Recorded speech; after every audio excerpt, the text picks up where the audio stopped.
Di acara reuni SMA, saya ditempatkan oleh panitia, di sudut yang paling tidak mencolok. Teman sebangku saya dulu dengan bangga memamerkan bahwa ia telah menikah dengan keluarga konglomerat.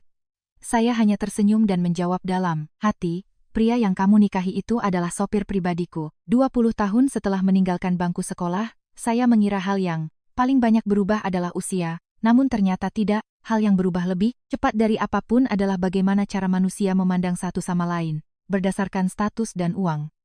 Hanya dari sebuah kursi di acara reuni saja sudah cukup untuk menunjukkan bagaimana orang lain menilai Anda, dan tepat pada malam itu, ketika saya ditempatkan di meja paling ujung yang menempel di dinding dan jauh dari lampu terang, sebuah rahasia yang tak terduga mulai terungkap perlahan-lahan. Nama saya Ayu, tahun ini saya berusia 39 tahun. Saya lahir dan besar di Surabaya, dalam sebuah keluarga yang pernah melewati hari-hari sulit sebelum akhirnya berhasil membangun sebuah bisnis yang sukses. Semasa SMA, orang tua saya masih mencurahkan seluruh modal mereka untuk memperluas pabrik, sehingga kehidupan kami sangat sederhana. Saya memakai seragam lusuh, mengendarai sepeda yang catnya sudah memudar, dan hampir tidak pernah ikut kumpul-kumpul dengan teman. Pendiam, jarang tersenyum, dan tidak suka pamer. Saya menjadi nama yang sangat mudah dilupakan di kelas. Setelah lulus SMA, orang tua saya mengirim saya kuliah manajemen bisnis di luar negeri. 8 tahun belajar dan bekerja di sana membuat saya hampir memutus semua kontak dengan teman-teman lama. Ketika kembali ke Indonesia, saya mulai mengambil alih bisnis keluarga. Dari sebuah pabrik kecil di masa lalu, perusahaan tersebut telah berkembang menjadi sebuah konglomerasi, Darmawan Jaya Group, yang bergerak di berbagai sektor. Meskipun begitu, saya tidak pernah merasa perlu membuktikan hal itu kepada siapa pun. Saya lebih suka menyetir mobil standar setiap kali keluar. Saya tetap memakai pakaian yang sederhana, rapi, asalkan nyaman. Banyak orang bilang saya aneh, punya segalanya tapi hidup seperti orang biasa. Saya hanya tersenyum. Uang bisa membeli banyak hal, tetapi tidak bisa membeli kedamaian di hati. 3 bulan sebelum hari reuni, grup obrolan kelas tiba-tiba menjadi ramai. Ketua kelas yang bernama Bima mengirimkan pengumuman, sudah 20 tahun, kali ini semua harus hadir ya, tidak boleh absen. Pesan itu memicu ratusan balasan. Ada yang pamer anaknya sekolah di sekolah internasional. Ada yang pamer baru beli rumah, ada yang pamer buka perusahaan sendiri. Setiap kali notifikasi berbunyi, saya hanya melihat sekilas lalu mematikan layar. Jika bukan karena Siti, teman sebangku saya dulu yang terus menelepon, membujuk, mungkin saya tidak akan datang. Siti adalah satu-satunya orang yang tahu kehidupan saya saat ini. Dulu saat SMA, ketika sesi kelas mengejek saya, kampungan karena hanya punya satu pasang sepatu yang dipakai selama 3 tahun, hanya Siti yang diam-diam duduk di samping saya dan membagi separuh bekal makan. Siangnya, pernah suatu kali saat hujan deras dan sepeda saya rusak di jalan, Siti rela menuntun sepedanya menemani saya berjalan hampir 2 kilometer tanpa mengeluh sepatah kata pun. Ada persahabatan yang tidak perlu sering bertemu, tetapi cukup untuk dipercaya seumur hidup. 3 hari sebelum reuni, Siti menelepon lagi, Ayu, kamu datang ya? Aku sungkan, kalau sendirian. Kamu cukup duduk makan denganku saja, tidak usah cerita, apa-apa soal pekerjaan. Aku takut nanti malah ribut. Siti tertawa, anggap saja, kamu pergi menemui teman lama. Urusan lain abaikan saja. Akhirnya saya setuju. Sabtu sore, saya meninggalkan kantor sekitar jam 6. Sedan perak yang sudah menemani saya hampir 6 tahun masih melaju mulus seperti hari pertama. Itu adalah mobil yang saya beli sendiri dengan gaji pertama setelah mengambil alih perusahaan. Di garasi rumah saya ada banyak mobil mewah, tetapi saya jarang menggunakannya. Tiba di hotel yang terletak di tepi Sungai Kalimas, saya memarkir mobil di sudut paling ujung lalu berjalan santai ke dalam lobi Hotel Benderang. Orang pertama yang saya temui adalah Bima. Dia memakai setelan jas baru, di pergelangannya berkilau jam tangan bermerek. Begitu melihat saya, Bima butuh beberapa detik untuk mengenali. Ayu ya? Wah, sudah lama tidak bertemu. Bima tersenyum. Basa-basi, syukurlah kamu juga datang. Matanya dengan cepat memindai dari sepatu, tas kain, hingga pakaian sederhana yang saya kenakan. Senyum di bibirnya memudar dengan jelas. Dia membuka buku denah meja. Kamu naik ke ruang teratai, ya? Lalu seolah teringat sesuatu, Bima menambahkan, oh ya, tempat dudukmu di meja paling belakang dekat sudut dinding, sudah diatur semua, jangan pindah tempat ya. Saya mengangguk pelan, baik, tanpa penjelasan, tanpa basa-basi, hanya beberapa detik kemudian, Bima sudah berpaling menyambut dengan antusias sebuah mobil mewah yang baru saja berhenti di depan pintu. Wah, Bapak sudah datang, silakan masuk Pak. nada suaranya sangat berbeda dari sebelumnya. Saya hanya tersenyum lalu masuk ke lift. Pintu ruang perjamuan terbuka, suara tawa, dan obrolan langsung terdengar. Sekitar 30 wajah yang akrab, namun terasa asing sedang duduk mengelilingi meja-meja besar. Siti langsung berdiri begitu melihat saya. Ayu, di sini. Saya berjalan ke arahnya. Benar kata Bima, kursi saya berada di sudut ruangan dekat pilar dekorasi, tempat yang paling sulit terlihat. Siti merasa canggung. Maafkan aku ya. Kenapa minta maaf? Aku sudah minta. Bima mengatur tempat kita agak di tengah biar ramai. Dia bilang tempatnya sudah penuh. Saya melihat sekeliling, posisi-posisi di dekat panggung diperuntukkan bagi beberapa orang dengan pakaian paling mewah. Saya tertawa kecil. Duduk di mana saja kan tetap bisa makan. Siti menghela napas. Kamu masih sama seperti dulu. Saya menuangkan segelas air untuk Siti. Di sudut sini malah tenang. Siti berbisik di telinga saya. Kamu tahu tidak? Bima mengatur tempat duduk berdasarkan status ekonomi. Siapa yang jabatannya tinggi atau banyak uang, ditempatkan di dekat panggung, orang biasa seperti kita disuruh duduk di belakang. Saya tertawa terbahak-bahak. Ide yang bagus juga. Siti menatap saya, pasrah. Kamu tidak merasa tersinggung? Tidak, kata saya jujur, sebuah kursi tidak pernah menentukan nilai seseorang. Tepat saat itu, pintu ruangan terbuka, semua orang serempak menoleh. Seorang wanita melangkah masuk diiringi decak kagum. Itu adalah Vina. Semasa sekolah, Vina selalu menjadi pusat perhatian kelas, keluarganya lumayan berada, pakaiannya bagus, pandai bicara, sehingga selalu ada sekelompok teman yang mengikutinya. 20 tahun berlalu, ia masih suka menjadi pusat perhatian. Gaun bermerek yang ketat, tas tangan yang mencolok, perhiasan yang berkilauan, wangi parfumnya menyebar ke seluruh ruangan. Bima hampir berlari menghampirinya, akhirnya kamu datang juga. Ia menarik kursi di posisi paling bagus. Silakan duduk. Seluruh ruangan menjadi riuh. Ada yang menanyakan tentang gaunnya, ada yang memuji tasnya, ada yang berdecak kagum melihat cincin berlian di jari Vina.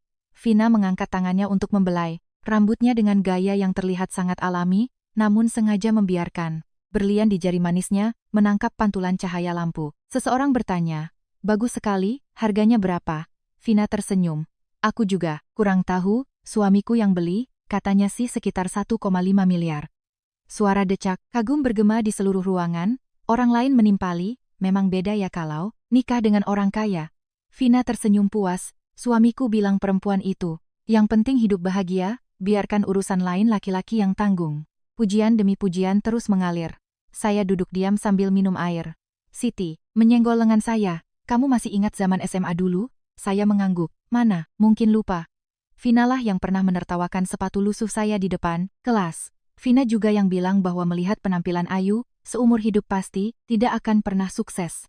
Saya tidak pernah menyimpannya di hati, karena orang yang selalu harus membuktikan dirinya lebih baik dari orang lain, sebenarnya di dalam hatinya tidak pernah merasa cukup. Suara tawa Vina kembali terdengar. Suamiku sedang rapat dengan rekan bisnis, jadi tidak bisa datang. Kalau tidak, pasti kalian bisa bertemu dengannya. Seorang teman pria bertanya, suamimu kerja apa? Vina menjawab dengan bangga, dia pengusaha properti, proyeknya banyak sekali. Rumah kami di Villa Bukit Permata, mobil pun ada sopir pribadi. Aku tidak perlu repot mengurus apapun. Seluruh ruangan kembali berdecak kagum. Namun saya terdiam selama beberapa detik. Villa di Bukit Permata, kawasan villa mewah itu adalah proyek yang dikembangkan oleh perusahaan keluarga saya sendiri. Saya meletakkan gelas, perlahan di atas meja, di benak saya tiba-tiba muncul wajah seorang pria yang telah bekerja pada keluarga saya selama lebih dari 10 tahun. Sebuah firasat aneh tiba-tiba muncul. Saya menatap Siti, Siti masih fokus mendengarkan Vina bercerita tentang kehidupan mewahnya. Sedangkan saya, untuk pertama kalinya, sepanjang malam itu, mulai merasa bahwa cerita ini tidak akan berhenti hanya sebagai acara reuni biasa. Vina semakin asyik bercerita, matanya memancarkan kepuasan seolah-olah seluruh ruangan ini diciptakan hanya untuk mendengarkan ceritanya. Dan orang-orang di sekelilingnya juga sangat tahu cara mengikuti alur emosi itu. Satu persatu, terus menanyakan hal-hal yang mereka sendiri tidak tahu, apakah benar-benar penasaran, atau hanya ingin mencari muka pada seseorang yang dianggap telah melangkah ke kalangan atas. Sementara saya tetap diam di sudut ruangan, kedua, tangan memegang gelas air hangat. Sesekali tersenyum ketika Siti berbisik bahwa, entah mengapa semakin didengar, cerita Vina ini lebih terdengar seperti upaya memoles diri ketimbang membagikan kehidupan yang normal. Saya hanya menggeleng pelan, karena dari dulu saya selalu percaya bahwa orang yang benar-benar bahagia tidak akan berusaha keras membuktikan kebahagiaannya kepada siapapun. Bima berdiri mengangkat gelas dan tertawa keras. Ayo semuanya, mumpung hari ini kita bisa kumpul lengkap, kita makan sambil ngobrol. Siapa yang punya kabar baik, silakan dibagikan agar kita bisa ikut senang. Suasana langsung menjadi lebih meriah. Beberapa orang bercerita tentang anak mereka yang berprestasi, ada yang pamer baru bangun rumah di pinggiran kota, ada yang bercerita membuka toko kecil, namun cukup untuk menghidupi keluarga. Semua orang tertawa dengan alami, hanya saja setiap kali Vina bersuara, seluruh ruangan seketika terdiam seolah sedang menunggu pidato penting. Vina meletakkan tasnya perlahan lalu menoleh ke arah Bima. Oh ya, tempo hari, Bima sempat tanya apa aku bisa bantu sedikit dana untuk acara reuni kita. Sebenarnya aku berniat langsung transfer 30 juta biar acaranya lebih mewah. Tapi, suamiku bilang, datang saja dulu hari ini, urusan itu bisa diatur nanti. Decak kagum kembali meledak. 30 juta hanya untuk reuni? Memang beda ya, sungguh luar biasa. Vina tersenyum, mengelus rambutnya, sebenarnya uang segitu tidak ada artinya. Suamiku selalu bilang uang yang dicari itu gunanya untuk bersenang-senang dengan teman. Mendengar itu, saya hanya menyesap air, lalu menatap Siti. Ia mengerti maksud, saya lalu menunduk tersenyum tipis. Karena saya tahu betul para pengusaha sukses yang saya kenal bertahun-tahun tidak pernah membicarakan uang dengan cara seperti itu. Mereka selalu berbicara tentang nilai pekerjaan, tentang manusia, dan tanggung jawab, lebih dari sekadar angka untuk membuat orang terkesan. Tepat pada saat itu, seorang teman wanita bernama Hana menatap ke arah meja saya. Ayu, kalau kamu bagaimana? Sudah 20 tahun, pasti hidupmu juga sudah mapan, kan? Semua mata serempak tertuju ke meja sudut. Saya meletakkan gelas. Saya masih bekerja seperti biasa. Kerja di mana? Saya mengelola bisnis keluarga. Jawab saya singkat.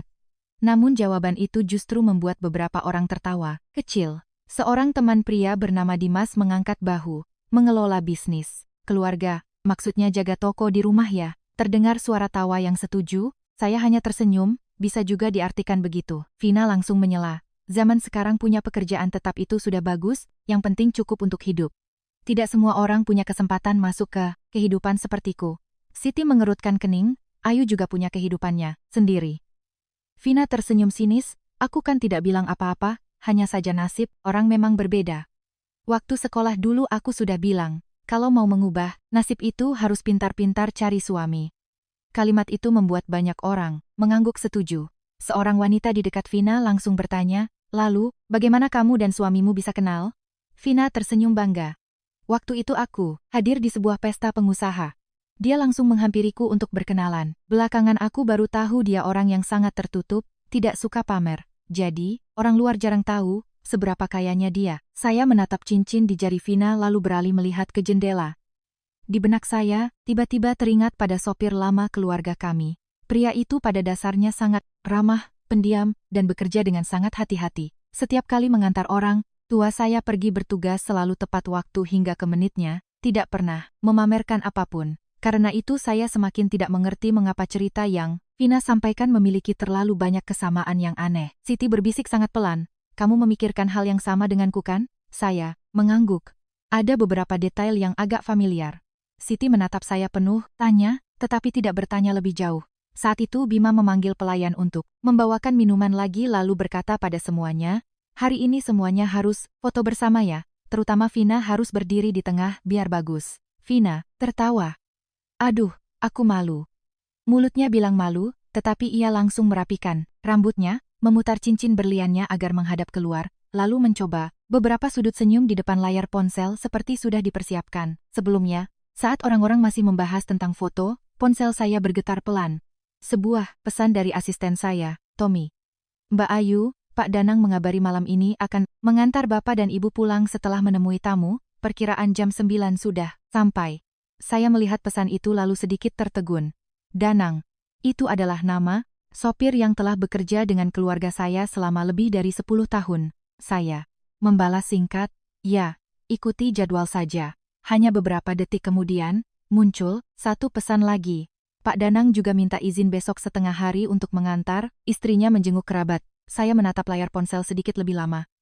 Jika tidak salah, istri yang dimaksud sangat mungkin berada kurang dari 10 meter dari saya dan sedang terus bercerita tentang kemewahan hidupnya. Saya mengunci layar ponsel, meletakkannya perlahan di meja. Di dalam hati tidak ada perasaan marah, melainkan merasa lucu dengan kebetulan takdir yang sulit dipercaya ini. Karena saya sangat memahami karakter Danang. Dia orang yang tulus, tidak pernah melebih-lebihkan dirinya, apalagi mengaku sebagai pemilik dari sesuatu yang sebenarnya milik orang lain. Jadi, semua yang baru saja Vina ceritakan, entah itu karangannya sendiri, atau dia salah paham dengan apa yang pernah suaminya katakan. Di ujung meja, Vina masih asyik mengangkat gelas dengan semua orang.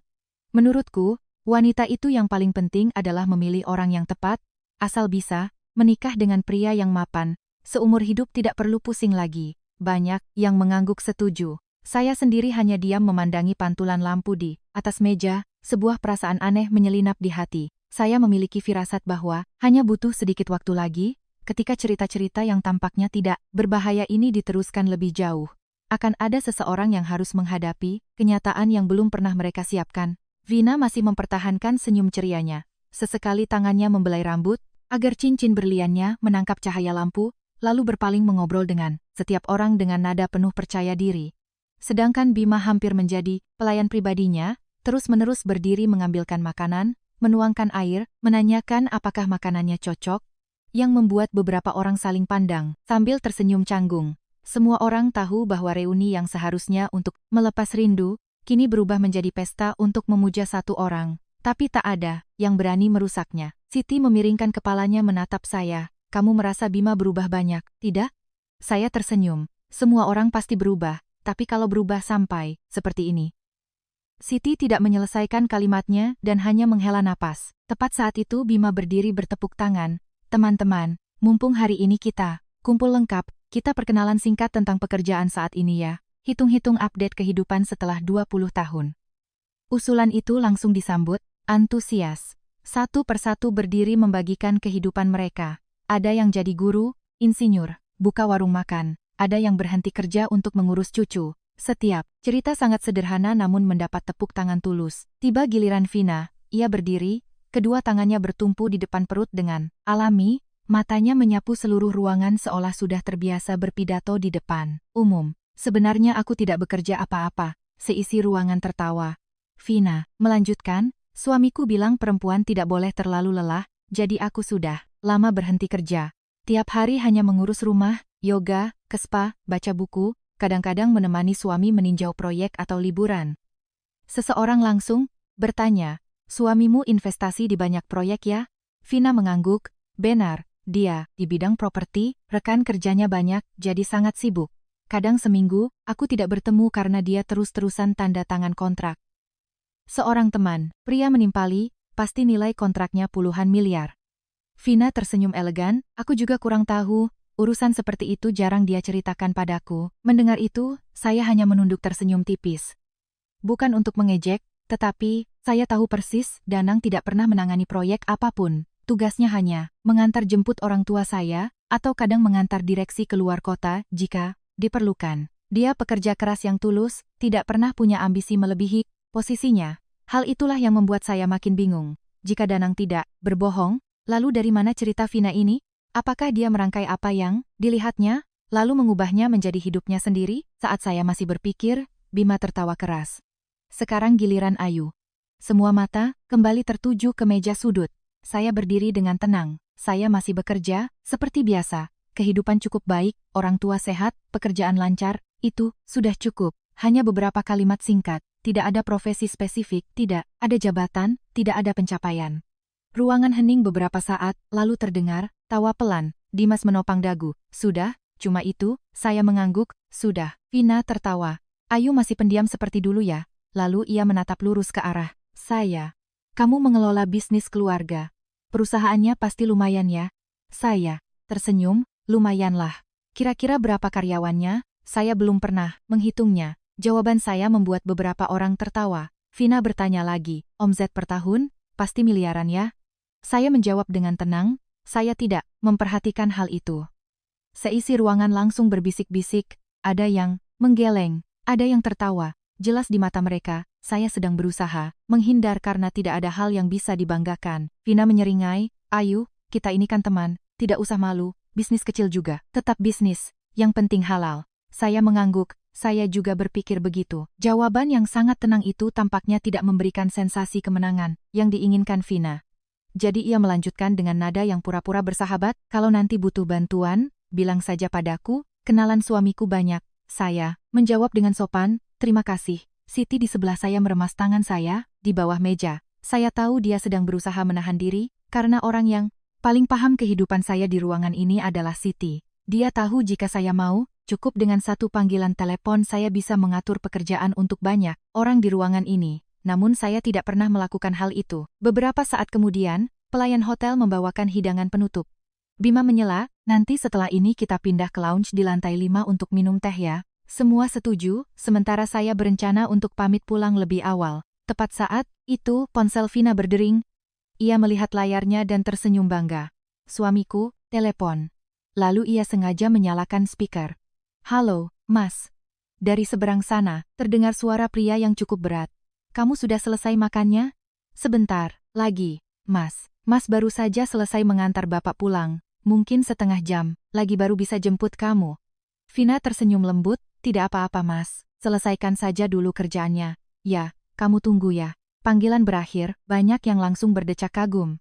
"Wah, sibuk sekali, lagi kerja masih." Menyempatkan telepon istri, perhatian banget. Saya meletakkan sendok dengan tenang. Suara itu sudah saya dengar lebih dari 10 tahun, tidak mungkin salah. Itu benar-benar suara Danang. Dia baru saja bilang, sedang mengantar Bapak pulang. Orang tua saya malam ini memang ada pertemuan dengan rekan bisnis, semua detailnya cocok. Sampai di sini saya tidak ragu lagi. Suami yang selalu Vina banggakan itu adalah sopir yang telah mengabdi pada keluarga saya lebih dari 1 dekade. Yang mengejutkan bukan identitasnya, melainkan bagaimana Vina secara terang-terangan mengubah semua aset, pekerjaan, dan posisi bos suaminya menjadi milik suaminya sendiri. Saya menghela napas pelan. Jika Danang tahu istrinya membicarakan hal-hal ini di depan saya, dia pasti akan sangat malu. Saya tahu Danang orang yang jujur, tidak pernah mengklaim jasa atau harta yang bukan miliknya. Semakin saya pikirkan, semakin saya memutuskan untuk tidak terburu-buru angkat bicara. Ada kenyataan yang jika diucapkan sendiri hanya akan terdengar seperti pembelaan, tetapi jika dibiarkan terungkap pada saat yang tepat, orang-orang akan menemukan sendiri jawabannya. Saat saya menatap ke arah pintu, ponsel saya bergetar lagi, pesan dari asisten saya. "Mbak Ayu, Bapak berpesan kalau malam ini Mbak pulangnya malam, Pak Danang akan mengantar Bapak pulang dulu, setelah itu kembali menjemput Mbak kalau diperlukan." Saya melihat pesan itu dan tersenyum tipis. Sepertinya malam ini akan terasa sangat panjang. Suasana di ruang perjamuan setelah telepon Vina tadi tiba-tiba menjadi jauh lebih meriah. Hanya dengan beberapa kalimat singkat dari pria di ujung telepon, banyak orang yang sontak percaya bahwa ia memiliki pernikahan yang sangat patut diiri. Bima tidak melewatkan kesempatan untuk terus menyanjung. Sejak lulus sampai sekarang, belum ada yang bikin kita kagum seperti Vina. Seisi meja, setuju. Hanya beberapa orang di meja belakang yang saling pandang lalu diam. Saya melihat jam, sudah jam 8 lebih. Menurut jadwal biasa, orang tua saya saat ini pasti sudah selesai makan malam dan dalam perjalanan pulang. Danang mungkin akan mengantar mereka ke kawasan villa mewah, lalu menjemput istrinya seperti yang dijanjikan. Memikirkan hal itu saya merasa sedikit lucu. Pria itu pasti sama sekali tidak tahu bahwa malam ini istrinya menceritakan tentang dirinya sebagai pengusaha sukses tepat di hadapan orang yang telah membayarnya gaji selama lebih dari 10 tahun. Siti berbisik di telinga saya. "Kamu rencana mau pulang jam berapa? Aku tunggu sebentar lagi." "Kamu mau lihat cerita ini sampai kemana kan?" Saya tersenyum, "Mungkin saja." Siti menggeleng sambil tertawa, "Waktu sekolah kamu baik banget, sekarang masih sama." Saya menatapnya, baik itu berbeda dengan lemah. Siti mengangguk dan tidak berkata apa-apa lagi. Tepat saat itu, Dimas berdiri memberi usul, "Bagaimana kalau kita semua cerita satu kenangan zaman sekolah dulu? Pasti lucu." Semua setuju. Suasana perlahan mencair dengan cerita-cerita nostalgia. Namun kegembiraan itu tidak bertahan lama. Vina tiba-tiba menatap saya dan tertawa. "Ayu, aku ingat dulu kamu pintar sekali di kelas. Sayang keadaan ekonomimu susah, jadi tidak punya fasilitas seperti yang lain." Saya menatap matanya. "Itu sudah berlalu." Vina mengangguk, "Benar. Makanya aku bilang wanita itu harus pintar pilih orang. Kalau tidak, sehebat apapun berusaha cuma akan cukup untuk makan saja." Beberapa orang tertawa. Siti mengerutkan kening. "Dulu Ayu itu peringkat 1 di kelas loh." Vina tersenyum. "Pintar itu satu hal, sukses itu hal lain. Banyak orang menghabiskan masa muda untuk belajar tapi ujung-ujungnya cuma jadi pegawai, sedangkan ada orang yang asal bertemu kesempatan langsung berubah nasib. Dimas mengangguk. Ada benarnya juga, saya tetap duduk tenang. Saya tahu, semakin saya berdebat saat ini, semakin Vina mendapat kesempatan untuk jadi pusat perhatian. Bima melihat obrolan mulai melambat, lalu berdiri. Begini saja, setiap orang, sebutkan satu hal yang paling dibanggakan setelah 20 tahun ini. Ada yang bangga, anaknya masuk universitas. Ada yang bangga keluarganya utuh. Ada yang bangga, hutang usahanya lunas. Tiba giliran Vina, ia tidak perlu berpikir panjang. Hal yang paling aku banggakan adalah bertemu dengan suamiku. Tepuk tangan, bergemuruh. Dia bukan hanya memberiku hidup yang mapan, tapi juga mengajariku cara masuk ke dunia bisnis. Berkat dia aku kenal banyak orang sukses. Seorang wanita bertanya, jadi kamu ikut urus perusahaan dengan suami? Vina menggeleng, dia tidak mau aku capek, katanya nikmati saja hidup ini. Setelah itu, Bima beralih menatap saya. Ayu, kalau kamu, saya menjawab dengan lembut, saya bangga karena orang tua masih sehat, teman baik masih ada di sisiku, dan setiap pagi bangun tidur aku masih punya pekerjaan untuk dilakukan. Seluruh meja terdiam. Mungkin jawaban itu terlalu biasa dibanding yang mereka harapkan. Vina tersenyum kecil. Ayu memang hidupnya simpel sekali. Saya mengangguk. Simpel, makanya mudah puas. Vina menyesap air lalu menatap saya dengan pandangan kasihan. Tapi kadang kalau terlalu simpel, orang jadi gampang puas dengan apa yang ada dan tidak punya motivasi untuk maju. Saya tersenyum. Setiap orang punya cara hidup masing-masing. Saat itu, pelayan hotel masuk memberitahu, permisi, ruangan lounge di lantai 5 sudah siap. Semua orang berdiri. Saat berkemas, Vina sengaja menaruh tas mewahnya di sebelah saya. Ayu, tolong jagain tasku sebentar ya. Harganya lumayan mahal. Aku tidak tenang kalau sembarangan ditaruh. Siti langsung menatap saya, tapi saya menjawab dengan tenang, baik. Vina tersenyum lalu keluar bersama yang lain. Saat ruangan hanya tersisa saya dan Siti, dia menghela napas. Kamu tidak merasa omongannya barusan sangat menyebalkan? Menurutmu, kamu kok bisa sesantai ini? Saya melihat tas di atas kursi. Aku tidak mau merusak pertemuan dengan teman-teman tulus hanya karena beberapa kalimat.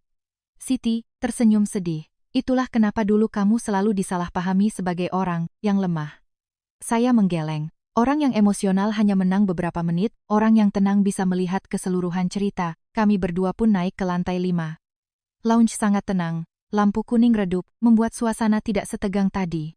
Orang-orang dibagi menjadi kelompok kecil. Vina tetap menjadi pusat perhatian ditanya tentang pernikahan. Bima terus di sampingnya. Ponsel saya bergetar. Danang menelepon. Saya melangkah ke koridor, lalu mengangkatnya. Ya, Pak Danang. Mbak Ayu, saya sudah mengantar Bapak dan Ibu sampai rumah. Sekarang saya dalam perjalanan kembali ke hotel untuk menjemput istri saya. Malam ini jalanan macet, Pak. Biasa saja, Mbak. Dia ragu sebentar lalu melanjutkan. Mbak masih di hotel kan? Kalau Mbak butuh, saya bisa sekalian antar Mbak pulang. Saya tersenyum. Tidak usah, nanti saya nyetir sendiri. Baik, kalau begitu saya jemput istri lalu langsung pulang. Ya, panggilan berakhir.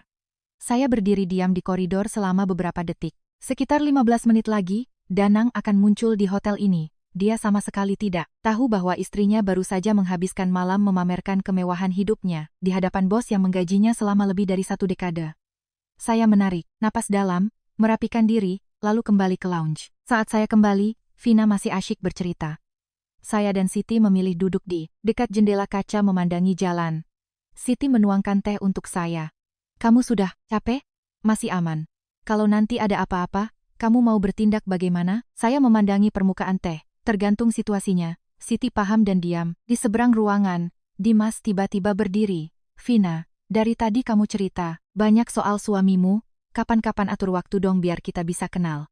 Banyak yang setuju. Vina tersenyum percaya diri. Gampang, kalau dia luang nanti, kuatur. Seorang teman bertanya, pasti sibuk banget ya? Vina mengangguk, hampir setiap hari rapat, ketemu klien, tanda tangan kontrak, kadang pulang, larut malam.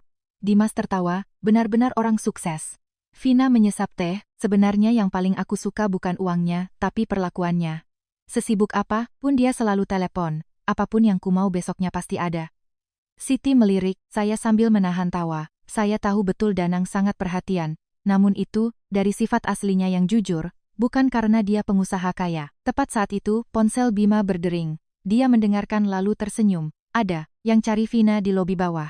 Vina langsung berdiri, pasti suamiku. Kalimat itu membuat seisi ruangan heboh. Dimas berseru, kalau begitu kita turun, sama-sama, sekalian undang dia minum teh ke sini. Vina merapikan rambutnya, biar aku turun dulu lihat dia sibuk atau tidak.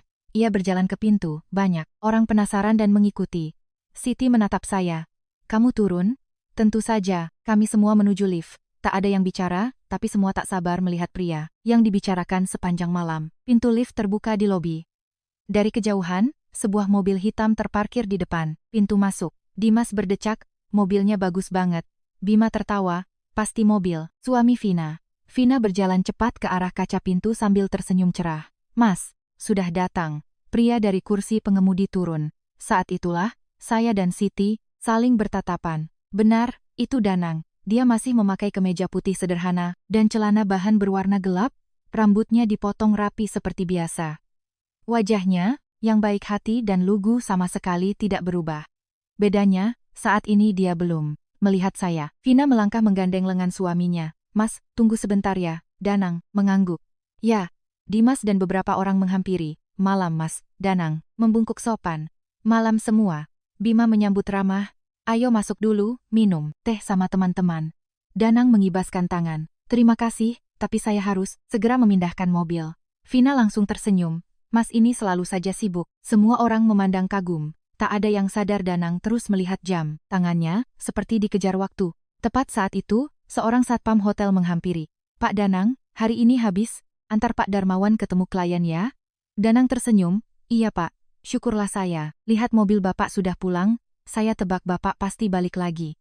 Danang mengangguk. Iya, saya jemput istri, lalu langsung pulang. Kalimat biasa itu membuat saya tersenyum tipis. Orang-orang lain sepertinya tidak menyadari, mereka tidak tahu bahwa Pak Darmawan adalah ayah saya.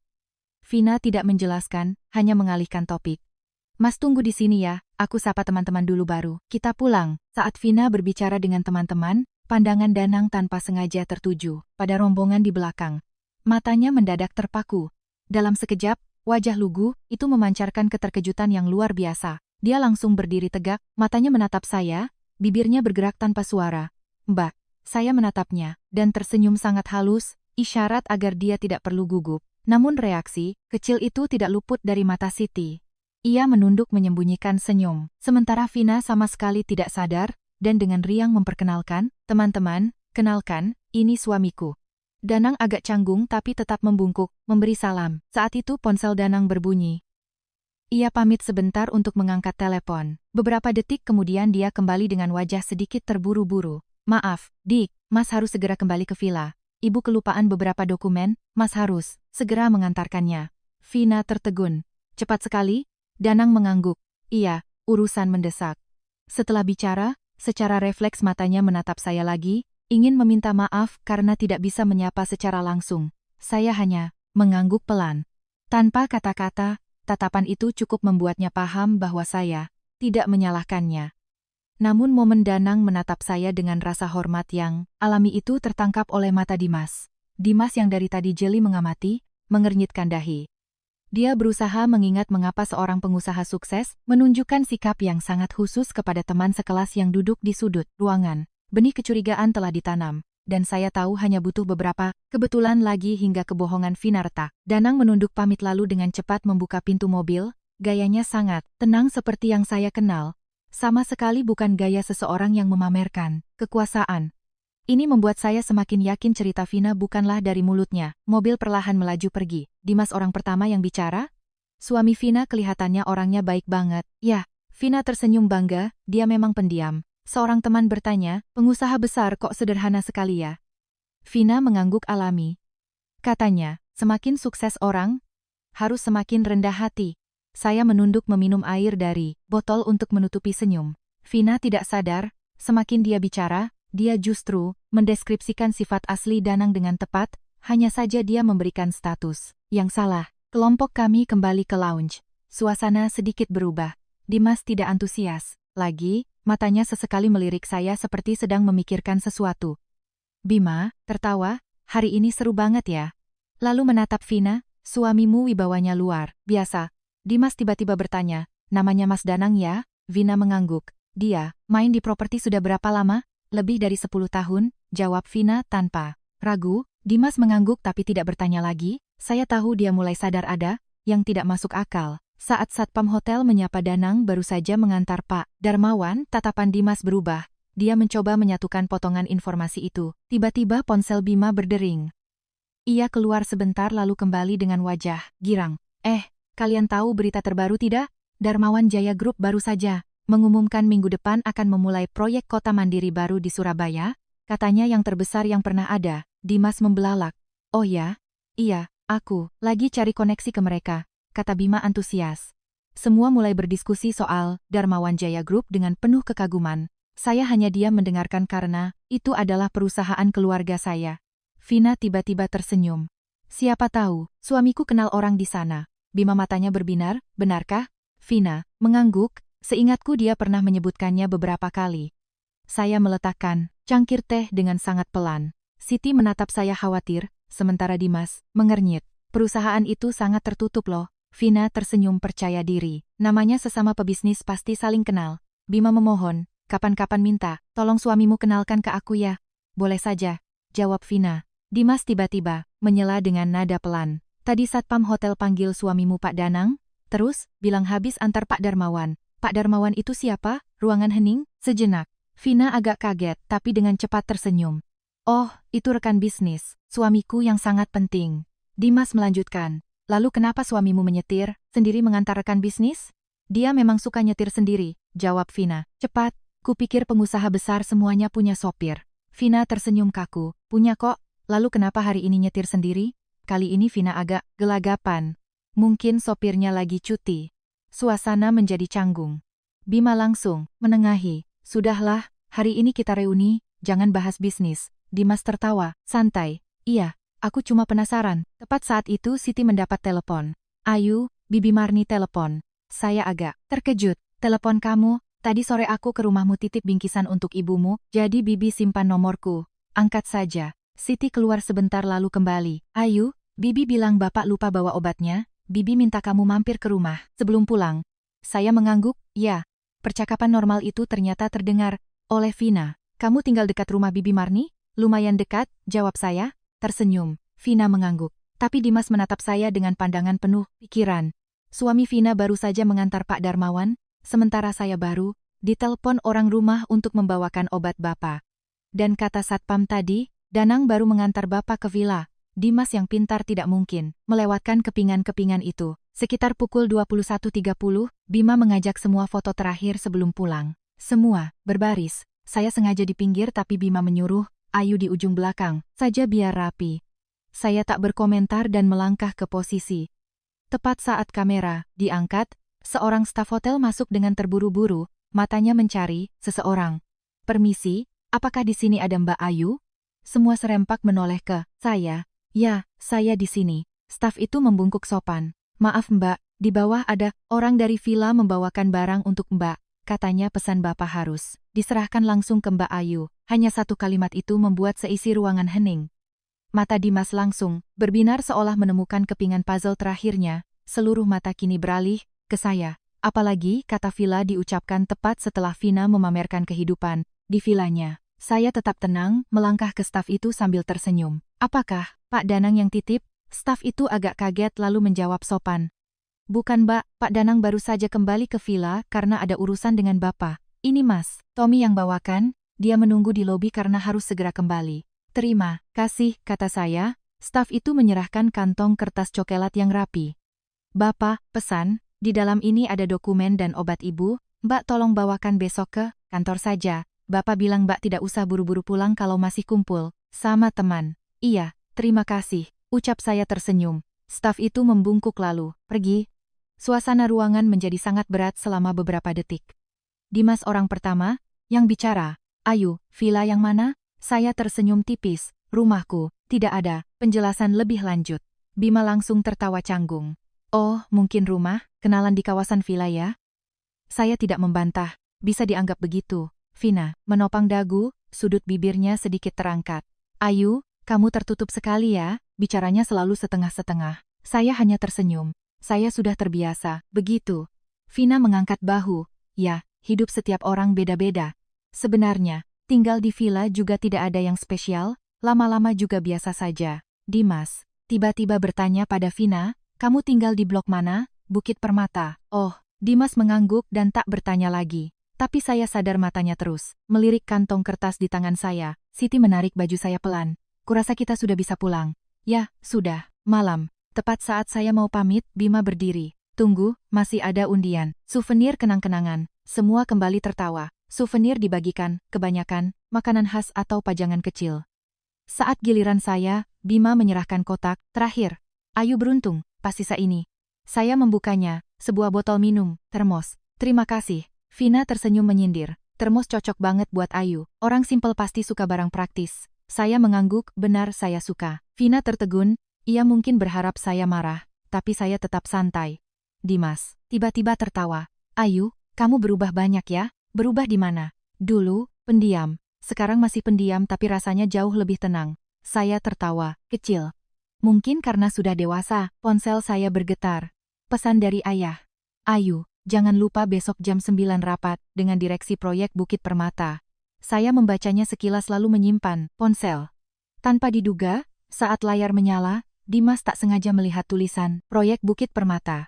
Tubuhnya sedikit menegang namun ia memilih diam. Pertemuan akhirnya selesai. Semua saling bertukar nomor dan mengucapkan selamat. Tinggal, saat giliran Vina ia melangkah maju. Ayu, ya? Vina menatap mataku. Dulu waktu sekolah mungkin aku agak kekanakan jadi sering bikin kamu sedih. Kalau ada apa-apa, lupakan saja ya. Saya menatapnya, di matanya tidak ada penyesalan yang tulus, hanya basa-basi pergaulan. Cerita lama, sudah lewat. Baguslah. Lalu suaranya merendah. Sebenarnya aku harap kamu bisa hidup lebih baik. Kalau nanti butuh kerjaan, hubungi aku. Ia mengeluarkan kartu nama dari tasnya. Ini nomorku. Saya menerimanya dengan sopan. Terima kasih. Nanti aku suruh suamiku bantu carikan. Aku hargai niatmu. Vina tersenyum puas lalu berbalik. Siti berbisik, kamu masih terima kartu namanya juga. Saya tertawa, diterima atau tidak kan tidak penting. Semua turun ke lobi. Jalanan sudah sepi. Dimas tiba-tiba melambatkan langkah dan berjalan di samping saya. Ayu. Ya, boleh aku tanya sesuatu? Jujur saja. Tanya saja. Kamu kenal Pak Danang kan? Saya menatapnya tersenyum. Kenal, cukup akrab? Saya mengangguk, lumayan lama. Dimas terdiam lama sebelum berbisik. Tadi kulihat dia menatapmu dengan cara yang sangat berbeda. Mungkin, kamu yang terlalu memperhatikan. Dimas tidak membalas, tapi matanya penuh arti. Tepat saat itu, sebuah mobil SUV putih masuk perlahan ke halaman hotel. Orang di kursi penumpang menurunkan kaca dan berseru, Mbak Ayu. Saya langsung mengenali. Tommy, asisten sekaligus sopir operasional dari kantor. Dia segera turun membawa setumpuk dokumen tebal dan setengah berlari menghampiri saya. Maaf Mbak Ayu, Bapak bilang dokumen di kantong kertas tadi kurang satu salinan, jadi saya diminta segera menyusulkannya. Suara yang cukup lantang di halaman yang sunyi itu membuat semua teman yang belum masuk ke mobil serempak menoleh. Dimas menarik napas dalam, seolah segala kecurigaannya perlahan menemukan jawaban. Tommy membungkuk hormat kepada saya, persis seperti kebiasaannya di kantor, lalu menyerahkan dokumen dengan kedua tangan. Syukurlah Mbak belum pulang. Terima kasih, Tom. Bapak berpesan agar besok pagi Mbak Ayu memeriksa bagian dokumen yang ditandai biru. Rapat besok ada, tambahan 2 rekanan baru, Bapak takut Mbak sibuk dan lupa. Saya mengerti. Tommy melihat jam, saya harus segera kembali, Bapak masih menunggu. Hati-hati, di jalan. Tommy kembali membungkuk sopan dan masuk ke mobil. SUV itu melaju, pergi meninggalkan hotel. Halaman hotel kembali hening. Bima memecah kesunyian. Ayu. Itu kenalanmu? Saya tersenyum. Iya. Sopan sekali ya orangnya. Sifatnya memang begitu, jawab saya pelan. Dimas yang berdiri di dekat saya tetap membisu. Vina, sepertinya mulai merasa kesal karena perhatian beralih darinya. Ia tertawa, garing. Pasti Ayu kerja di perusahaan besar makanya kenal banyak orang. Saya hanya mengangguk pelan. Vina melanjutkan, tadi dia manggil Mbak Ayu, terus nyebut-nyebut Bapak, Ibu, sama urusan rapat segala. Kedengarannya profesional banget ya, hanya urusan kerja. Vina tersenyum, tapi sorot matanya sudah memancarkan kecurigaan. Untuk pertama kalinya ia merasa bahwa teman yang duduk di sudut ruangan ini tidak sesederhana kelihatannya. Siti menarik tangan saya. Mobilmu di mana? Di parkiran belakang. Mari kita ke sana. Dimas kebetulan berjalan searah. Di tengah jalan Dimas bertanya lagi, Ayu, Kamu kenal orang dari Darmawan Jaya Group? Saya menatapnya. Kenapa, memangnya? Kenal beneran? Saya tersenyum. Kenal. Dimas menarik napas. Sejauh mana? Saya diam beberapa detik, lalu menjawab tenang. Cukup dekat. Dimas mengangguk perlahan. Aku mengerti. Sesampainya di tempat parkir, Siti tertawa. Kukira kamu bakal bawa mobil lama. Lagi di bengkel, jadi hari ini ganti mobil. Saya membuka pintu sedan hitam, mengkilap di sudut parkiran. Dimas melihat pelat nomornya dan sedikit terkejut. Itu adalah seri pelat khusus yang biasanya didaftarkan untuk jajaran direksi perusahaan. Namun tak banyak yang paham hal itu. Dimas tak mengatakan apapun, hanya tersenyum mengucap selamat tinggal. Siti naik ke mobil duluan. Saat saya mau menutup pintu, terdengar suara Vina dari belakang. Ayu. Saya menoleh. Vina berjalan mendekat dengan senyum. Naturalnya. Aku baru ingat, minggu depan aku dan suamiku mau ngadain syukuran kecil di rumah. Undang beberapa teman dekat saja. Selamat ya. Kalau kamu senggang, datang ya. Nanti ku kirim alamatnya. Baik. Vina melirik mobil saya, lalu tersenyum. Hati-hati nyetirnya ya.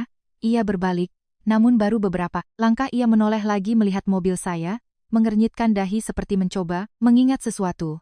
Saya tidak terlalu memikirkannya. Sepanjang perjalanan mengantar Siti, ia banyak diam. Saat mobil berhenti di depan rumahnya, ia bertanya, Ayu, kamu mau menyembunyikan ini sampai kapan? Saya tertawa. Aku tidak menyembunyikan apa-apa, tapi kamu juga tidak bilang. Yang sebenarnya, biar mereka tidak meremehkanmu. Saya tersenyum. Kalau seseorang hanya mengubah cara bertindaknya, setelah tahu kita kaya, maka rasa hormat itu tidak ada artinya. Siti terdiam lama lalu tersenyum. Kamu masih Ayu, yang dulu, hanya lebih tua saja. Siti turun dari mobil, firasatku bilang, urusan ini belum selesai loh. Saya mengangguk sepakat. 15 menit kemudian, saya sampai di kawasan Villa Bukit Permata. Begitu, gerbang utama terbuka, Danang sudah berdiri menunggu di halaman dengan wajah penuh rasa bersalah. Begitu saya turun dari mobil, dia langsung menghampiri. Mbak Ayu, saya minta maaf, saya agak terkejut. Minta maaf untuk apa, Pak? Danang menunduk. Saya tidak tahu hari ini Mbak ada reuni, kalau saya tahu, istri saya. Dia tak melanjutkan. Saya tersenyum tipis. Bapak sudah tahu, ceritanya? Danang mengangguk. Waktu saya jemput, dia cerita hampir semuanya, tentang reuni tadi. Mendengarnya, saya sadar banyak hal yang tidak benar. Saya sangat khawatir, tadi saya mau telepon menjelaskan, tapi Bapak butuh dokumen, cepat jadi belum sempat. Saya menatap pria yang sudah mengabdi selama 10 tahun, ini, matanya memancarkan ketulusan dan kegelisahan. Tidak ada sedikit pun kepalsuan. Bapak tidak usah khawatir, saya tahu Bapak orang yang seperti apa. Danang menunduk bersyukur. Terima kasih, Mbak. Saya melihat ke arah villa yang terang benderang, lalu berkata perlahan, mungkin yang harus menjelaskan nantinya, bukanlah Bapak. Danang mendongak. Saya hanya tersenyum. Terkadang, ada kesalahpahaman yang hanya bisa dihadapi dan diperbaiki oleh orang yang menciptakannya sendiri. Keesokan paginya, saya tiba di kantor lebih awal untuk memimpin rapat dengan jajaran direksi mengenai proyek baru. Sinar matahari pagi menyinari gedung. Para karyawan melangkah masuk dengan cepat. Saya memilih masuk dari jalur belakang untuk menghindari perhatian. Karena sejak mengambil alih perusahaan, saya ingin orang fokus pada kinerja, bukan pada formalitas. Oleh karena itu, sangat sedikit orang luar yang tahu bahwa saya adalah putri pendiri perusahaan. Apalagi, teman-teman SMA, mereka tak akan membayangkan bahwa tempat yang mereka sebut-sebut dengan kagum adalah tempat saya menghabiskan waktu setiap harinya. Rapat berlangsung 3 jam. Setelah mendengar laporan, ayah saya menutup dokumen. Ayu, bagian negosiasi dengan mitra dari Jakarta kamu yang tangani langsung ya. Baik Pak, seorang direktur senior tersenyum, kalau ada Mbak Ayu yang turun tangan, kami tenang. Ayah saya hanya tersenyum simpul. Ia tidak suka pujian berlebihan. Setelah rapat selesai, ponsel saya bergetar. Telepon dari Siti. Ayu, kamu sibuk? Tidak, baru selesai rapat. Ada apa? Tadi malam Dimas SMS aku. Dia tanya, banyak hal tentangmu. Saya tertawa. Tanya apa? Tanya kamu kerja di mana? Kenapa orang-orang sangat menghormatimu? Terus tanya siapa sebenarnya Pak? Danang. Kamu jawab apa? Aku suruh dia tanya langsung ke kamu. Baguslah. Siti diam sebentar. Ayu, sepertinya Dimas mulai curiga soal Vina. Dia bilang, banyak cerita Vina yang tidak masuk akal. Cepat atau lambat dia pasti tahu, kalau tidak ada yang sengaja ingin melukai, pada akhirnya semua akan baik-baik saja. Saat kembali ke ruangan, asisten saya masuk. Mbak Ayu, Pak Danang minta izin, bertemu sebentar. Suruh masuk. Danang masuk dengan raut wajah yang masih merasa bersalah. Mbak panggil saya menggeleng. Bapak yang mau bertemu, saya kan? Danang tersenyum canggung. Iya mbak, saya mau bicarakan hal semalam. Tadi malam setelah pulang, saya baru tahu istri saya banyak bicara yang tidak benar. Saya sudah jelaskan, tapi dia bilang itu cuma candaan biar suasana ramai. Saya tidak tenang. Jadi pagi ini saya minta izin bapak untuk menghadap Mbak Ayu. Saya menatapnya dengan tenang. Apakah bapak pernah bilang ke dia kalau bapak yang punya proyek properti? Tidak pernah sama sekali. Pernah bilang, villa yang ditinggali itu bapak yang beli? Tidak pernah. Pernah mengaku, sebagai pemilik perusahaan? Belum pernah. Kalau begitu sudah cukup. Danang menunduk, tapi saya tetap merasa bersalah. Bapak tidak perlu menanggung kesalahan orang lain. Saya percaya pada bapak. Kalimat itu membuat wajahnya, yang tegang menjadi jauh lebih rileks. Ponsel Danang berbunyi. Dia pamit keluar, sebentar, lalu kembali dengan wajah bingung. Itu istri saya. Dia bilang malam, ini mau mengundang beberapa teman ke rumah. Teman-teman reuni semalam. Saya agak kaget. Secepat itu, Danang mengangguk resah. Saya takut. Saya paham kekhawatirannya. Jika Vina terus menganggap rumah dinas perusahaan sebagai rumah pribadinya di depan teman-teman, cepat atau lambat kebohongan itu akan terbongkar. Bapak kerjakan saja tugas bapak seperti biasa, kata saya lembut. Baik, Mbak. Sore harinya saya menerima pesan dari nomor asing. Nanti malam jam 7 kalau luang mampir ke rumahku ya. Kemarin ngobrolnya belum selesai. Ini alamatnya. Dari Vina, saya membuka peta. Benar dugaan saya, itu adalah kompleks villa yang diperuntukkan bagi manajer dan karyawan senior Darmawan Jaya Group, fasilitas, rumah dinas tempat Danang tinggal. Saya tersenyum. Momen yang ditunggu semua. Orang sepertinya sudah semakin dekat. Malam ini ceritanya tidak akan di hotel, melainkan tepat di tempat kebenaran itu berada. Dari sudut ruangan, perabotan, hingga orang-orang di dalamnya. Pukul 6 sore, matahari terbenam membiaskan warna oranye yang tenang di kawasan Bukit Permata. Sangat kontras dengan suasana yang akan terjadi nanti, malam. Saya pulang ke rumah keluarga saya terlebih dahulu, mengganti pakaian dengan warna krem yang santai, lalu menyetir sendiri ke kawasan rumah dinas, karyawan. Jaraknya hanya 5 menit, satu sisi adalah kompleks keluarga pendiri dan pemegang saham, satu lagi kompleks staf senior. Semuanya dihubungkan oleh jalan berbatu dan pohon palem. Saat tiba, saya melihat beberapa mobil sudah parkir. Dimas ada di sana. Siti menghampiri saya. Kukira kamu tak akan datang. Sudah diundang, masa tidak datang? Gerbang terbuka, Vina keluar dengan senyum lebar. Kalian sudah datang, ayo masuk. Vina mengenakan gaun putih panjang, riasannya sempurna, benar-benar berlagak seperti nyonya rumah konglomerat. Dimas melihat sekeliling. Kawasan ini indah sekali. Vina tersenyum bangga. Suamiku suka ketenangan jadi pilih. Tinggal di sini. Saya mengamati. Tamrol, taman masih sama, bunga kertas dirawat oleh tukang kebun kantor.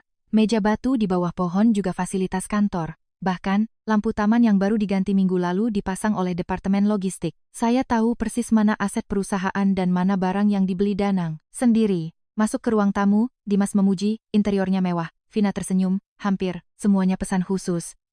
Idenya dariku semua loh. Saya memandangi sofa itu. Itu adalah perabotan standar yang dibeli kantor untuk 30 unit rumah dinas yang desainnya identik. Siti minum air untuk menutupi senyumnya. Saat itu Danang keluar dari dapur. Begitu melihat saya, langkahnya terhenti. Namun dalam sekejap, ia kembali tenang dan tersenyum. Malam, semua. Vina memperkenalkan dengan ceria, hari ini suamiku masak beberapa hidangan spesial loh. Dimas tertawa, wah, Mas Danang bisa masak juga. Saya tahu Danang sedang sangat tegang. Matanya hanya berani melirik saya sekilas. Saat mereka sedang mengobrol, seorang bapak parubaya berseragam teknisi, perumahan lewat di luar pintu kaca, melihat Danang dan menyapa akrab. Pak, Danang, besok pagi kumpul ya. Bagian manajemen rumah dinas minta cek ulang saluran air seluruh blok. Danang langsung menjawab, siap Pak, besok pagi saya ke sana. Dimas spontan menoleh, rumah dinas. Sebelum Danang menjawab, Vina tertawa cepat. Bapak itu salah sebut saja. Ia buru-buru mengalihkan pembicaraan. Ayo dicicipi buahnya. Dimas tak berkomentar, namun tatapannya kini berubah dari curiga menjadi yakin. Tak lama bel pintu berbunyi. Danang membuka pintu. Seorang kurir berbaju seragam, teknisi masuk membawa map. Maaf Pak Danang, dari HRD titip minta tanda tangan, serah terima pemeliharaan rutin rumah dinas bulan ini. Ruangan hening seketika. Kurir itu dengan santai menunjuk, tanda tangan di sini ya Pak. Danang gelagapan. Saat dia mau menjelaskan, Vina setengah berlari merebut kertas itu. Terima kasih, Mas. Kurir itu tersenyum, sama-sama, Bu. Ini memang prosedur, rutin cek dari kantor setiap bulan. Oh ya Pak, minggu depan ada jadwal cek apar, pemadam api ya. Iya, kurir itu pamit. Pintu tertutup, dan keheningan di ruangan itu saking senyapnya sampai suara air mendidih di dapur bisa terdengar. Dimas menatap kertas di tangan Vina. Vina, Bapak tadi bilang rumah dinas. Vina tertawa canggung. Oh, itu cuma istilah dari perusahaan manajemen properti sini. Aturannya ketat, jadi tulisannya begitu. Aku juga kurang paham. Dimas tidak membantah, hanya mengangguk. Begitu ya? Ketegangan Vina sangat kentara. Ia tak lagi melihat tatapan kagum dari teman-temannya. Semua orang secara diam-diam membandingkan cerita Vina semalam dengan realita yang ada di depan mata. Danang buru-buru masuk ke dapur. Saya siapkan makanannya. Saya bangkit, berdiri. Biar saya bantu. Vina mencegah. Tidak usah Ayu, kamu kan tamu. Tidak apa-apa, biar cepat, jawab saya santai lalu masuk ke dapur. Di dapur, Danang sedang menata piring dengan tangan sedikit gemetar. Mbak, Ayu, lakukan saja seperti biasa, Pak. Danang menghela napas. Saya minta maaf. Bapak minta maaf lagi. Saya tidak menyangka situasinya jadi begini. Danang berbisik. Dulu pas nikah saya sudah bilang jujur ini rumah dinas dari perusahaan, mobil juga punya kantor. Mungkin karena dia jarang bergaul, lama-lama dia pahamnya beda. Tiap temannya tanya saya selalu minta dia jangan melebih-lebihkan, tapi saya menepuk pundaknya. Saya mengerti. Pak Danang, tenang saja. Vina tiba-tiba masuk ke dapur. Kalian lagi ngobrol apa? Saya tersenyum. Lagi tanya resep masakan ikan ke Mas Danang. Vina tertawa. Dia memang pintar masak. Danang hanya menunduk diam. Makan malam pun disajikan. Suasana tak lagi semeriah dulu. Bima mengangkat gelas. Terima kasih Vina dan Mas Danang atas undangannya. Seorang teman bertanya, Vina, rumah sebesar ini merawatnya pasti repot ya? Vina menjawab, cepat, tidak juga. Ada yang urus taman dan maintenance rutin. Dimas tersenyum, sewa jasa pribadi? Vina mengangguk. Iya, tiba-tiba ponsel Danang berbunyi. Dia melihat layarnya dan permisi ke teras. Dari balik kaca, terlihat ia mengangguk-angguk hormat, lalu kembali masuk. Maaf, semuanya, saya harus ke villa sebelah sebentar. Vina kaget. Jam segini masih ada urusan? Danang menjawab jujur. Bapak minta tolong ambilkan dokumen. Meja, makan hening. Dimas menatap lurus ke Danang. Bapak siapa yang Mas maksud? Danang terdiam, melirik saya tanpa daya. Saya mengangguk pelan. Danang menjawab, tenang. Bapak bos saya. Vina langsung menyela. Oh, dia panggil rekan kerjanya, begitu biar akrab. Danang menatap istrinya dengan pandangan pasrah namun tetap diam. Dimas tidak bertanya lagi, tapi dia sudah mengerti. Ada banyak hal yang tidak sinkron. Beberapa saat kemudian, Danang pamit ke rumah sebelah. Tepat setelah dia keluar, ponsel saya juga bergetar. Dari ayah. Ayu, kesini sebentar. Saya berdiri. Permisi, saya ada urusan sebentar. Vina tersenyum. Kamu mau keluar juga? Ketemu siapa malam-malam? Orang rumah, jawab saya. Saya berjalan keluar. Jarak dua villa itu sangat dekat. Danang berjalan di depan, saya di belakang. Saat sampai di gerbang villa keluarga, Satpam langsung membukakan pintu.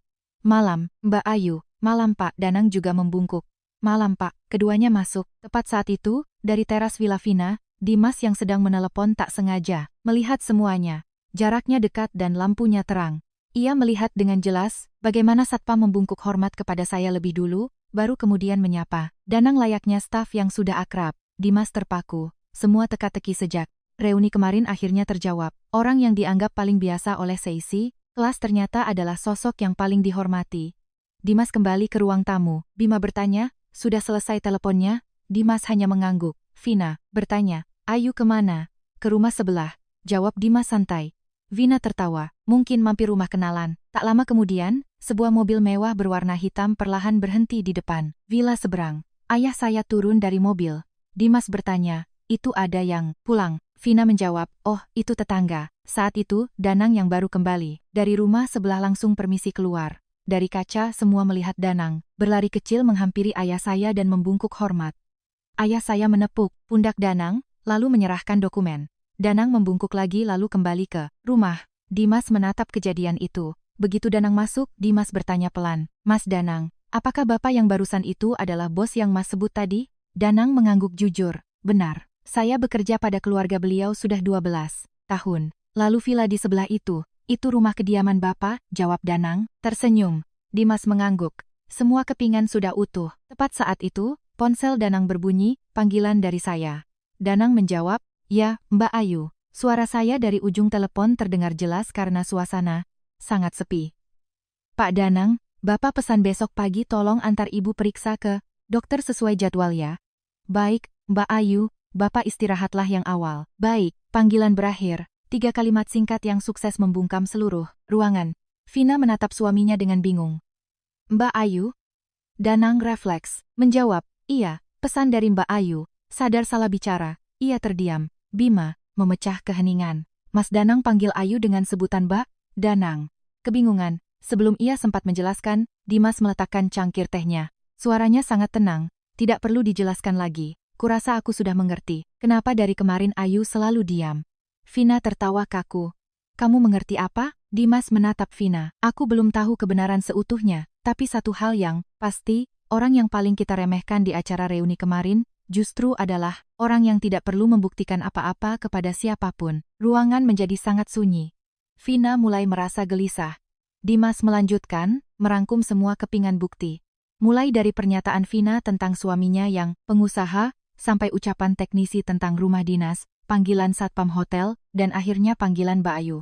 Kalau berdiri sendiri mungkin itu kebetulan, tapi kalau semuanya muncul bersamaan, Dimas berhenti sejenak, sangat sulit. Menganggap ini cuma kebetulan, tak ada yang bersuara. Vina tersenyum getir. Dimas, kamu terlalu banyak mikir. Danang menghela napas. Mas Dimas.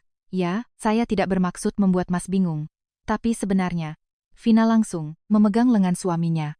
Mas, panggilan itu membuat Danang berhenti.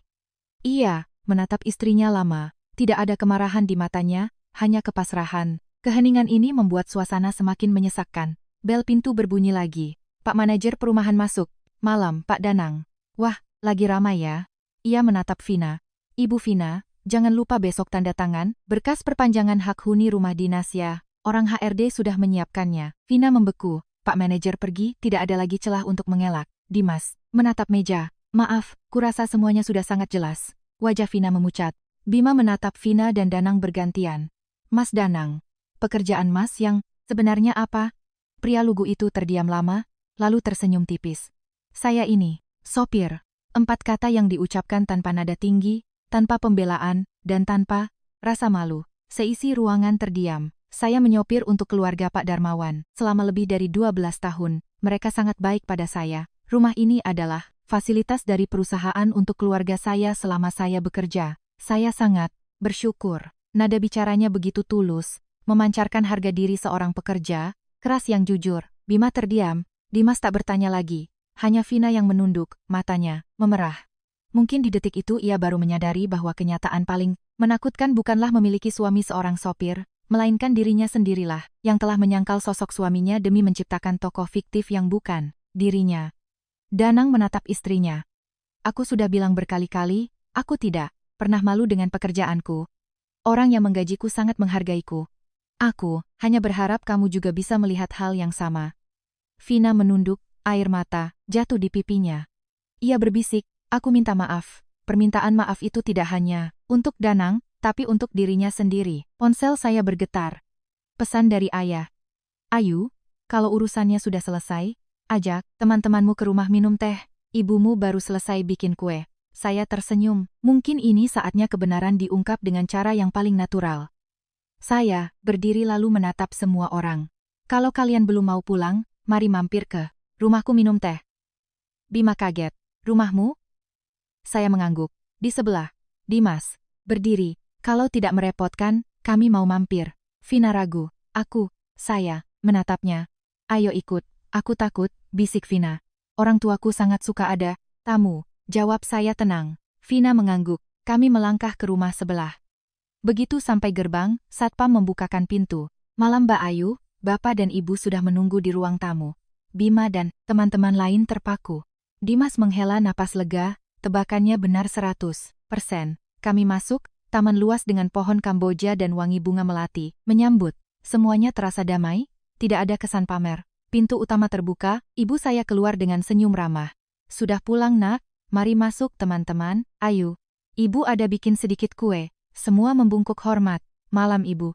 Tak lama, ayah saya keluar dari ruang kerja dengan pembawaannya yang berwibawa namun bersahaja. Reuninya seru nak? Seru pak. Kenalkan ini teman-teman SMA Ayu, ayah menyalami mereka satu persatu. Dimas bertanya sopan, maaf, apakah Bapak, ini Pak Darmawan dari Darmawan Jaya Group? Ayah tersenyum ringan. Benar, semua langsung terdiam. Semuanya terjawab. Bima berdiri canggung. Jadi, Ayu, ayah menatap saya sambil tersenyum. Anak ini sekarang sedang membantu mengurus sebagian pekerjaan keluarga. Tidak ada embel-embel jabatan atau kekayaan, tapi itu cukup untuk menjelaskan segalanya. Vina duduk mematung. Matanya merah. Ia menatap saya lama, lalu berdiri. Ayu, ya? Vina menunduk sangat dalam. Aku minta maaf, bukan cuma soal hari ini, tapi soal zaman sekolah dulu. Aku sering merendahkanmu. Aku kira orang yang banyak uanglah yang pantas dihormati. Aku salah besar. Saya melangkah dan memegang bahunya. Kamu tidak perlu menunduk seperti ini. Tidak, kalau hari ini aku tidak mengatakannya, seumur hidup aku tak akan bisa memaafkan diriku sendiri. Saya tersenyum. Aku tidak pernah marah padamu. Setiap orang pernah bertindak gegabah, yang penting apakah setelahnya kita berani memperbaikinya. Vina menangis. Bukan karena malu, tapi seperti baru saja melepaskan beban berat. Danang mendekat dan memegang tangan istrinya. Ayah saya berkata dengan hangat, Danang itu pekerja yang sangat berdedikasi, keluarga Bapak sangat menghargainya. Tidak ada profesi yang rendah, yang menentukan nilai manusia, adalah cara hidupnya. Danang menunduk haru. Terima kasih, Bapak. Suasana menjadi sangat cair. Tidak ada lagi yang membahas soal mobil mewah atau kontrak miliaran. Teman-teman mulai mengobrol tentang anak, pekerjaan dan masa lalu dengan tulus. Malam itu ditutup dengan hangat. Saat pulang, ibu saya membekalkan sekotak kue untuk masing-masing orang. Vina berdiri di teras cukup lama sebelum menghampiri ayah dan ibu saya. Bapak, ibu, saya minta maaf. Karena gengsi, saya menceritakan hal yang tidak benar tentang hidup saya. Ayah saya tersenyum, menyadari kesalahan tidak pernah ada kata terlambat. Setiap orang punya masa, ingin dikagumi. Yang penting adalah maukah kita memilih hidup jujur setelahnya. Vina mengangguk. Ia menatap Danang, maafkan aku mas. Danang tersenyum. Mas, tidak pernah marah. Mas cuma berharap mulai sekarang kita hidup jujur apa adanya. Vina menggenggam tangan suaminya erat. Bima mendekati saya dan menunduk tulus. Ayu, aku juga minta maaf. Di acara reuni aku mengatur kursi berdasarkan kondisi ekonomi. Aku sungguh dangkal. Saya tersenyum. Kamu ingat dulu kelas 3 SMA aku duduk di bangku paling belakang? Ingat, nilai sekolahku tetap bagus kan? Aku tidak jadi bodoh hanya karena duduk di belakang. Bima tertawa, benar juga, sebuah kursi hanya menentukan posisi duduk, tidak menentukan nilai orang yang duduk di atasnya. Bima mengangguk mantap. Beberapa hari kemudian, grup chat kelas kembali ramai. Bukan lagi pamer harta, melainkan membagikan foto anak, masakan istri, atau sekadar sapaan sederhana. Bima mengganti nama grup menjadi Kenangan Putih Abu-Abu. Ia juga menulis, pesan, reuni berikutnya siapa cepat dia dapat kursi, tidak ada beda posisi, lagi. Sebulan kemudian, saya bertemu Danang di kantor. Ia memberikan sebuah kotak kecil. Mbak Ayu, ini titipan dari istri saya. Di dalamnya ada stoples, manisan jahe buatan Vina dan secarik kertas. Ayu, terima kasih telah memberiku pelajaran berharga tanpa mempermalukanku di depan orang lain. Aku sadar, orang yang paling kaya bukanlah yang punya banyak uang, melainkan yang punya rasa, percaya diri untuk hidup sebagai dirinya sendiri. Saya tersenyum. Sinar matahari pagi menghangatkan halaman kantor. Saya teringat pada kursi di sudut ruangan tempo hari. Jika saat itu saya langsung berdiri membuktikan siapa diri saya, ceritanya hanya akan berakhir dengan kalah dan menang. Namun ketika saya memilih diam dan membiarkan waktu yang berbicara, yang tersisa bukanlah rasa malu seseorang, melainkan kedewasaan semua orang. Kesombongan mungkin memenangkan perdebatan, tetapi kerendahan hati akan memenangkan rasa hormat. Hadirin sekalian, cerita kita telah sampai di penghujung. Namun saya percaya bahwa hal yang membekas di hati bukanlah seberapa luas villa yang ditinggali, semewah apa mobil yang dikendarai, atau semahal apa barang yang dipamerkan. Hal yang tertinggal adalah sebuah pertanyaan sederhana yang mungkin perlu kita tanyakan pada diri sendiri setelah layar ini ditutup. Jika suatu hari semua kemewahan itu sirna, hal apa yang membuat orang lain tetap ingin menggenggam tangan kita, duduk di samping kita, dan memanggil kita sebagai teman dengan tulus? Hidup ini sungguh aneh. Saat masih muda, banyak yang berpikir asal punya banyak uang, kita akan dihormati. Saat beranjak dewasa, Kita berpikir asal punya jabatan tinggi, orang akan kagum. Setelah melewati pahit, manis kehidupan, barulah kita sadar bahwa rasa hormat sejati tidak pernah dibangun dari apa yang kita miliki, melainkan dari bagaimana cara kita memperlakukan orang lain. Uang bisa menarik perhatian sesaat, tetapi karakterlah yang membuat seseorang dikenang seumur hidup. Orang yang terlalu sering memamerkan kebahagiaannya belum tentu benar-benar hidup tenang. Sebaliknya, mereka yang hidupnya berkecukupan, seringkali jarang membicarakannya. Mereka tidak butuh pembuktian karena batin, mereka sudah teguh. Karena itulah, kerendahan hati selalu menjadi perhiasan terindah bagi umat manusia. Hal yang paling menyentuh dari kisah tadi bukanlah identitas asli Ayu, melainkan keputusannya untuk diam. Ada orang yang saat direndahkan langsung bereaksi, membuktikan dirinya. Itu tidak salah, tapi ada orang yang memilih tenang, membiarkan kebenaran berbicara pada waktunya. Itu bukan kelemahan, itu adalah kelas. Sedangkan Danang, seorang sopir biasa, mengajarkan pada kita bahwa tidak ada profesi yang membuat manusia menjadi kerdil. Seorang pekerja keras yang mencari nafkah dengan keringat dan kejujuran selalu pantas untuk dihormati. Seorang penyapu jalan sama berharganya dengan seorang insinyur jembatan. Masyarakat hanya akan menjadi baik jika semua pekerjaan yang halal dihargai. Untuk Vina, mungkin ada yang menyalahkannya. Tapi jika direnungkan, Vina adalah cerminan dari banyak orang di sekitar kita. Semua orang punya keinginan untuk diakui dan tidak mau kalah. Namun yang berharga dari Vina bukanlah bahwa ia tak pernah berbuat salah, melainkan ia punya keberanian untuk mengakui kesalahannya dan kembali pada kenyataan. Semakin tinggi pohon, semakin kencang angin menerpa. Tapi akar yang dalam membuatnya tak mudah tumbang. Akar seorang manusia tidak terletak pada saldo, rekening tabungannya, melainkan pada bagaimana orang tuanya mendidik pada rasa syukurnya, pada ketulusannya dalam bersahabat dan pada nuraninya yang bisa tidur nyenyak di malam hari. Semua itu tak bisa dibeli dengan uang. Jika Anda masih memiliki orang tua, luangkanlah waktu untuk menelepon, makan bersama, atau pulang menjenguk mereka. Orang tua tidak pernah menuntut kita menjadi yang paling kaya atau sukses. Mereka hanya ingin kita hidup lurus, saling menyayangi, dan selalu ingat jalan pulang. Jika Anda memiliki sahabat sejati, genggamlah erat-erat. Semakin jauh perjalanan hidup, teman mungkin bertambah banyak, tapi yang tulus semakin langka. Dan jika hari ini ada di antara Anda yang merasa belum sukses atau belum sekaya, yang diharapkan, jangan bersedih. Hidup bukanlah ajang balapan. Ada bunga yang mekar di musim semi, ada yang baru merekah saat hujan tiba.